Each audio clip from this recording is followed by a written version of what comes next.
இப்ப வீட்ல நீங்க வேலைக்காரி வச்சிருக்கீங்க தானே? வேலைக்காரி இருக்கிறார்கள்.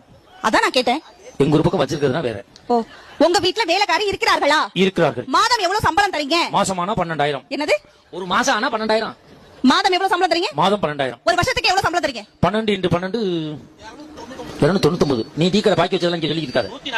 147.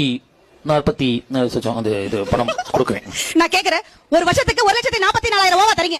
கல்யாணம் பண்ணி, அதாவது ஒரு ஆட்கள் வீட்டு வேலை செய்யற அம்மாவுக்கு 1,44,000 ரூபாய் தரீங்களே. கல்யாணம் பண்ணி வந்தவனே வீட்டுக்காரியா, சமையல்காரியா, ஆத்துக்காரியா, புள்ள பெத்து போற மிஷினா, இத்தனை வேலை செய்யறமே மாசம் இவ்வளவு கூட எந்த பெண்களா நாங்க கேட்டுக்கமா சார்? நீங்க ஒரு பெண்களை சப்போர்ட் பண்ணுங்க, கேட்டுக்கமா புருஷனை பார்த்து. வேலைக்காரிக்கு சம்பளம் கொடுக்கறோம், வீட்டுக்காரிக்கு சம்பளம் கொடுக்கறது இல்லைன்னு கேக்குறேன். நான் கேட்டுக்கமா? வேலைக்காரி அவ பாக்குற வேலை சரியில்லைனா போடினா அடுத்த வீட்டுக்கு வேலைக்கு போயிடுவா. நான் வருஷத்துக்கு 6 வேலைக்காரி மாத்தி மாத்தி வச்சுக்கிருவேன். நீ போ சொன்னா போவியா?